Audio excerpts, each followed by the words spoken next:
Magandang umaga mga kapamilya. Magkape at pandasal muna tayo. Ako si Risa Singson Caupeng, Editor-in-Chief ng Quirigma Magazine. Aking natutunan mula sa aklat ni Gary Chapman na merong 5 love languages. Lahat na tao ay may iba-ibang paraan sa pagpapahayag ng kanilang pag-ibig base sa 5 love languages na ito. Sa pananalita, sa paglilingkod, pagtanggap ng regalo, pagbibigay ng panahon, at pisikal na paghipo.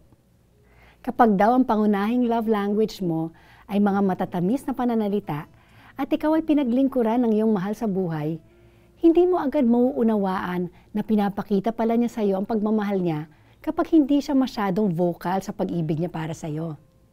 In other words, mas malakas ang dating ng pag-ibig mo kapag ito ay iyong papahiwatig sa lengguwaheng naiintindihan ng minamahal mo. Oo nga naman, mas madaling makipag-usap sa taong pareho kayong wika ang ginagamit kesa sa nagtatranslate ka pa. Kaya kapamilya, inaalam mo ba kung ano ang love language ng mga mahal mo sa buhay? Upang sa gayon, hindi lost in translation ang iyong pag-ibig. Tayo magdasal. Panginoon, turuan niyo akong ipakita ang aking pag-ibig sa pamamaraan na klarong maintindihan ng aking kapwa.